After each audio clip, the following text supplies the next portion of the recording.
The study of the universe spans almost inconceivable extremes of size and distance and time. From the vast island of stars we call a galaxy, to the tiny atom and the particles that comprise it.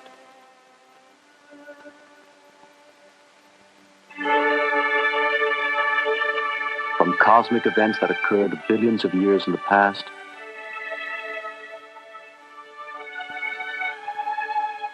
to microcosmic events in the present that endure for only billionths of a second.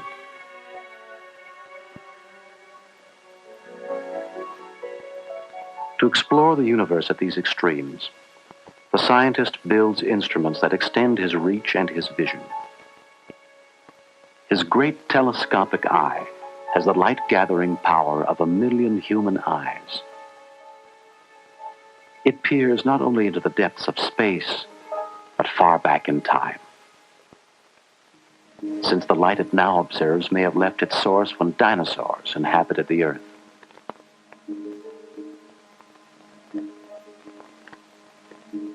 His telescopic ear is tuned to the invisible radio sky. It detects not objects, but the radio regions associated with them, and at distances far beyond the range of the largest optical telescope. But the radio waves and the visible light that pass through the Earth's atmosphere to these ground-based telescopes are only part of a broad spectrum of radiation, most of which is blocked by the atmosphere. So electronic instruments are lifted above this murky and turbulent layer, airborne by rockets, by balloons, in unmanned astronomical observatories, in manned laboratories, and in spacecraft orbiting the planets. Instruments probe the near and distant environments of space and open new windows on the universe.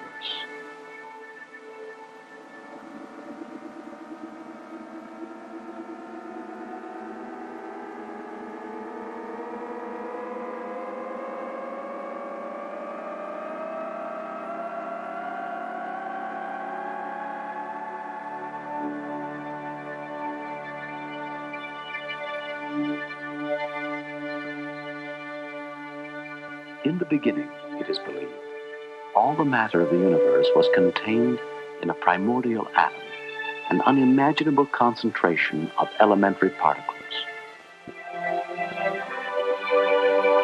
In one gigantic detonation, the contents of this cosmic fireball were hurled outward in all directions. After 1,000,000 years of expansion, the universe was an intense blaze of light. Then the radiation cooled, and after hundreds of millions of years, great clouds of hydrogen gas began contracting, and in time, evolved into the galaxies we now observe.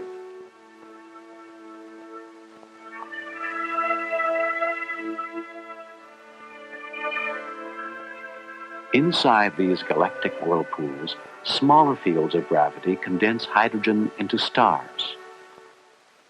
Stars are inconceivably hot. So hot, they sustain thermonuclear reactions that transform hydrogen into heavier elements.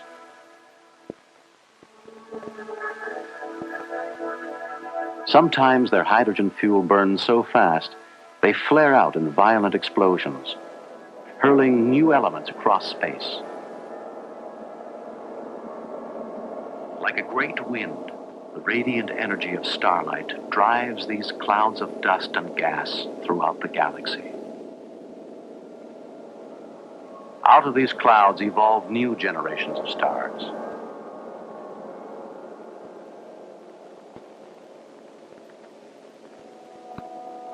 More than half the stars in our galaxy travel in groups of 2 or more, orbiting around a common center of gravity.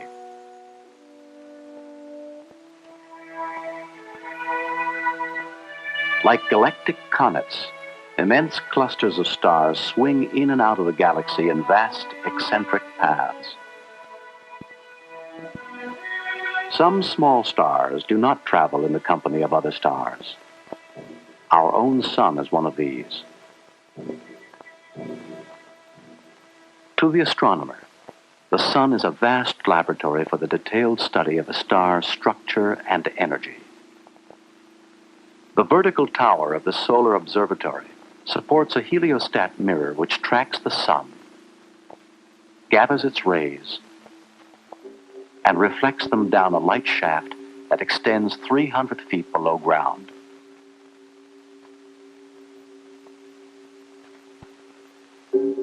At the end of the shaft, the rays are cast back to an observing room where minute-by-minute changes across the face of the sun are observed.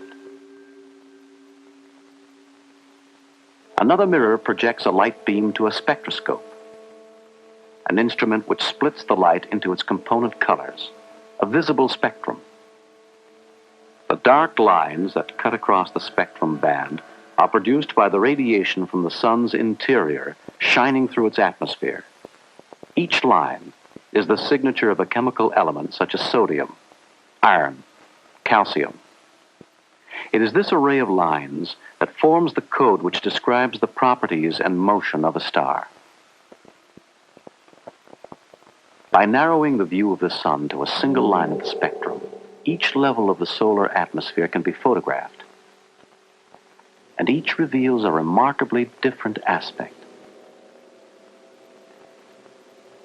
And with the addition of computer mapping and color processing that distinguishes levels of brightness, a detailed and multidimensional picture is obtained of a sun undergoing dramatic and turbulent change.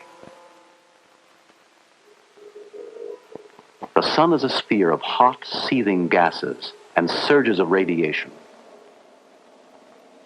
Most of the light we get from the sun comes from the thin, bright layer which defines its visible edge, the photosphere. Above it, the chromosphere, a region of flaming outbursts of gas, extends through a transition zone to the thin outer atmosphere of the corona. Once thought to be a quiet layer of the solar atmosphere, the corona is now revealed to be a region of dramatic large-scale changes and unexpected turbulence, with temperatures reaching millions of degrees.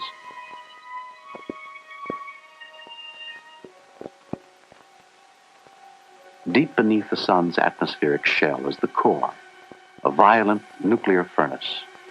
Here, hydrogen is fused into helium, and in the process, some of the matter is converted into an enormous amount of energy.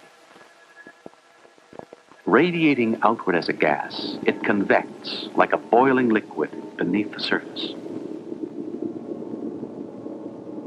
The turbulent, bubbling motion is visible in the granular cells of the photosphere. Sunspots, regions of intense magnetic fields, appear on the surface,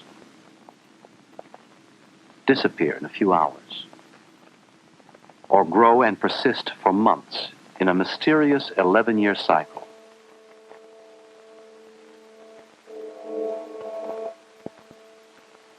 The sun rotates once in 27 days. Because its equatorial regions rotate faster than the polar caps, the shearing action in the gas contorts the magnetic field into tangled structures which give rise to the sun's eruptive action. Shaped by these magnetic fields are the spectacular prominences, titanic streamers of gas reaching heights of more than 500,000 miles above the surface.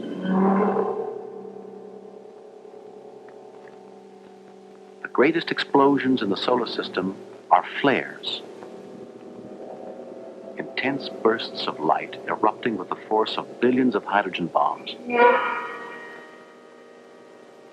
They move at hundreds of miles a second.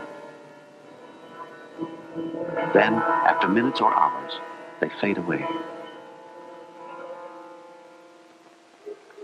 The dark areas across the solar disk are coronal holes, which may provide new clues to the sun's interior, and may be a source of the solar wind that blows outward to the farthest planets.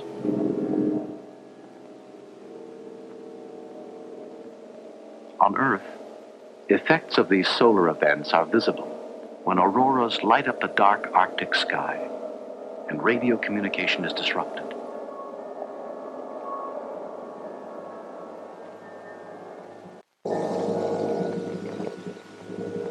The Sun is an average, middle-aged star. Yet it will generate heat and light for billions of years to come, as it has for 5 billion years past. It dominates the motions of all bodies in the solar system. Nearest the Sun and obscured by its intense glare is Mercury, a cratered planet much like our moon. Temperatures rise to 800 degrees, but no clouds or atmosphere protect its ancient surface from the searing heat.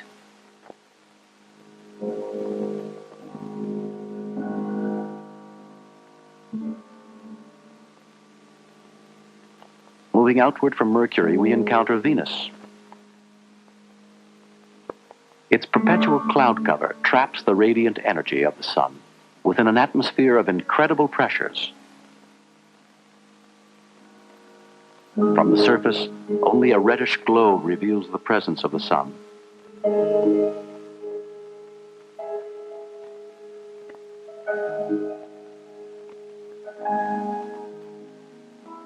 Beyond Venus, 93 million miles from the Sun, is Earth. Its great oceans forming the clouds and air currents which warm and irrigate the planet, shape its continents, and nourish life. Its satellite, the Moon, airless, waterless, and scarred by meteors that have bombarded it since the time of its formation, now bears the imprints of our astronauts.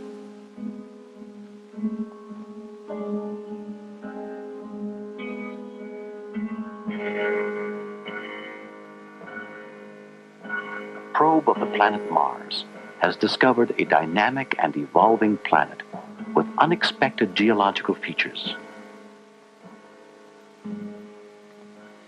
A volcanic mountain, many times larger than the largest volcano on Earth. A vast and deep canyon extending for 2,500 miles. And dry, river-like channels that may have been carved by running water.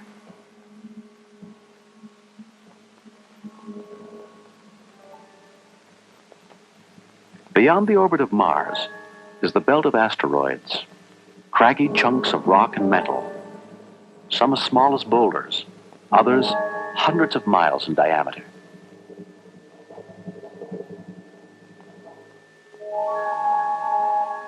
About 500 million miles from the Sun, we encounter the first of the giant gas planets, Jupiter, the Colossus of the solar system, more massive than all the other planets combined. Deep beneath the maelstrom of clouds that band its surface is a primordial atmosphere much like that in which life awakened on Earth millions of years ago.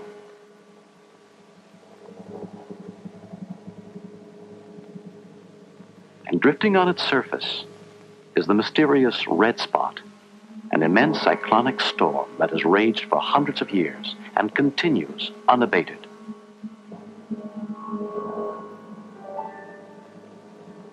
Radiating more energy than it receives from the Sun, and circled by 14 moons, Jupiter is like a miniature solar system.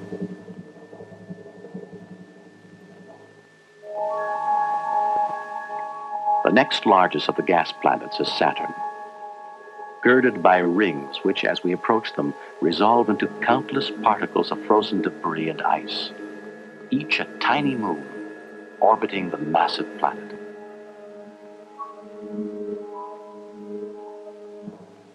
And as we continue past the frozen worlds of Uranus and Neptune, we arrive at the outermost planet in the solar system, Pluto. It moves in a dim twilight of unimaginable cold. The Sun, 4 billion miles away, is only a brilliant light in the night sky.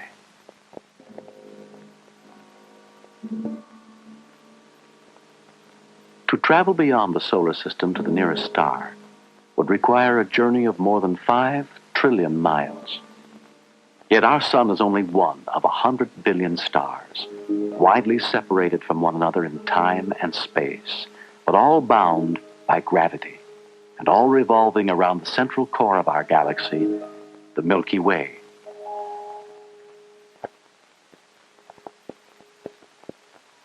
Drifting between the stars are vast clouds of gas and dust, the nebulae, made luminous by the radiation of stars within or near them, or darkly obscuring the light of whatever lies behind them.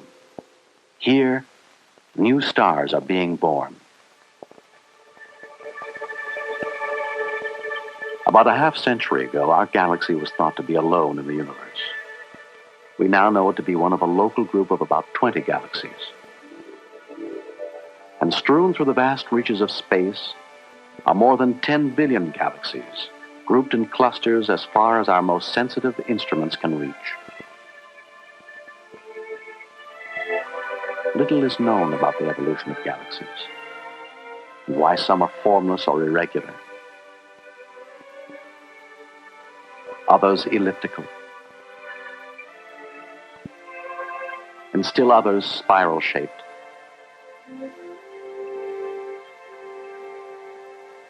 And we know as little about the galactic core and its role in the galaxy's evolution and structure.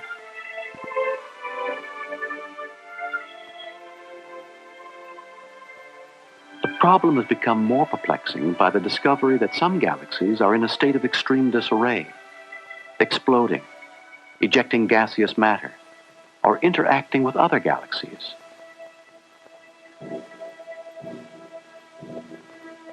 Even more puzzling are quasars, star-like objects, emitting as much energy every second as the sun radiates in some 10 million years.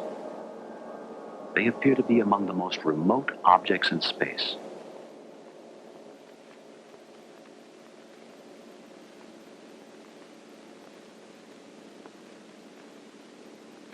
Stars are born, live out their lifespans, and die. The life history of a star is marked by an opposition of two kinds of pressure. One is the pressure created by the energy in the core of the star, pushing the surface outward. The other is the crushing force of gravity pulling the star's surface inward. When these are balanced, a star becomes stable and shines steadily. As hydrogen fuel is depleted, the release of energy is insufficient to withstand the gravitational pressure, and the core collapses. But compression by gravity raises the temperature in the core, and helium ash rekindles the nuclear fires. Vast amounts of energy are released and lift the outer zones against the force of gravity. The star is now a red giant. In the final stage of its evolution, it is the mass of a star that determines its fate.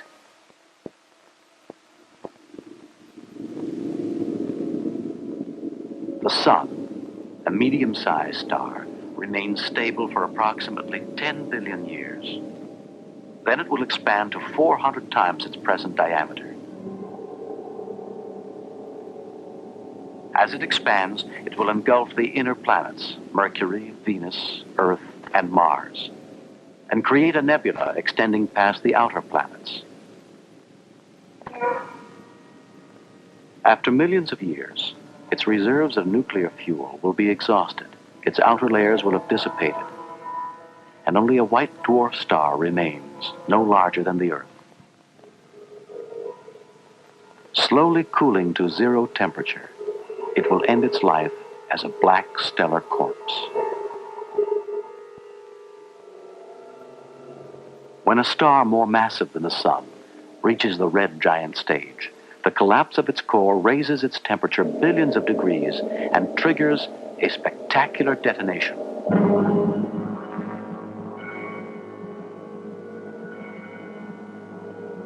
A supernova explosion. At the center of the explosion, a residue of the star is crushed by gravity to a neutron core, only a few miles across, but so dense that 10 billion tons of its matter would fill only a tablespoon.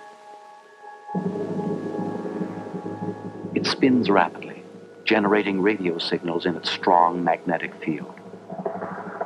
And a radiation beam sweeping past the Earth is observed as a pulse. The star is known as a pulsar. An even stranger end is predicted for very massive stars. According to the laws of gravity as presently understood, nothing can stop its collapse. The star disappears from our universe, leaving a black hole in space.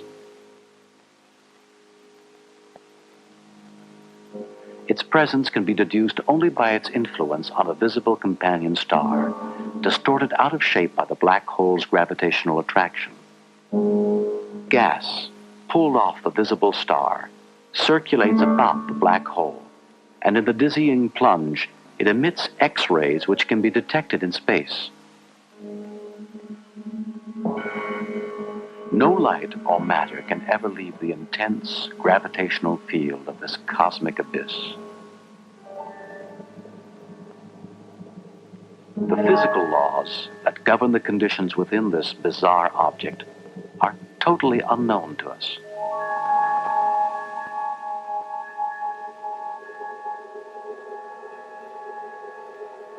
The evolving universe itself must come to an end.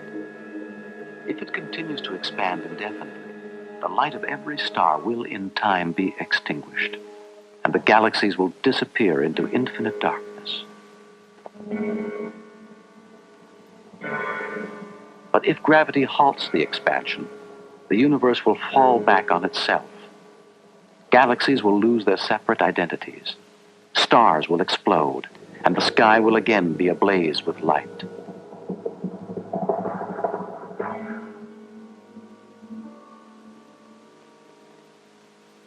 Finally, all matter will be engulfed in a fireball like that from which it emerged.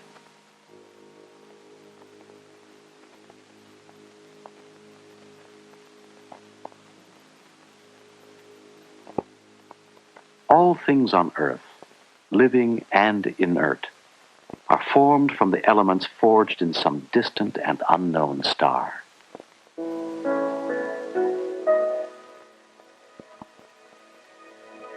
On Earth, atoms joined together in definite numbers and patterns compose the organic molecules which form living cells.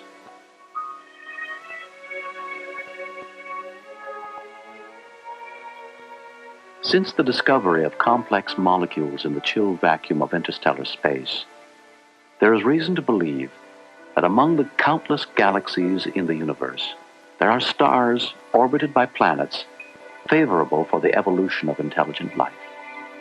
Is space travel to these planets possible? Time and distance may be insurmountable barriers. The spacecraft Pioneer, now speeding toward the outer planets and beyond, traveling at 35,000 miles an hour, would take almost 80,000 years to reach the nearest star, Alpha Centauri.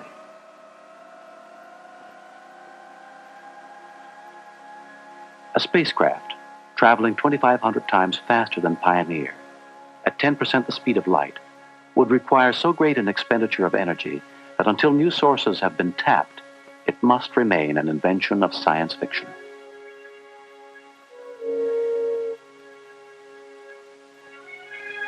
A more practical strategy in the search for extraterrestrial life is to tune in on radio signals traveling at the speed of light, beamed perhaps by creatures on the planet of some distant star.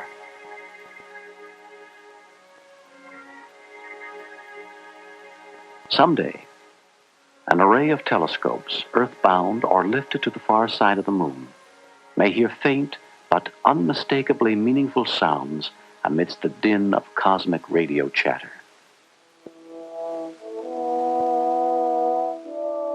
That moment will signal a change in the human condition that we cannot foresee or imagine.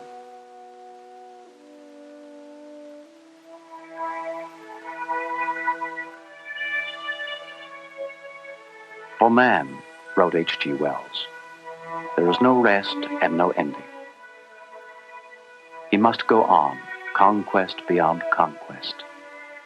And when he has conquered all the deeps of space and all the mysteries of time, still he will be beginning.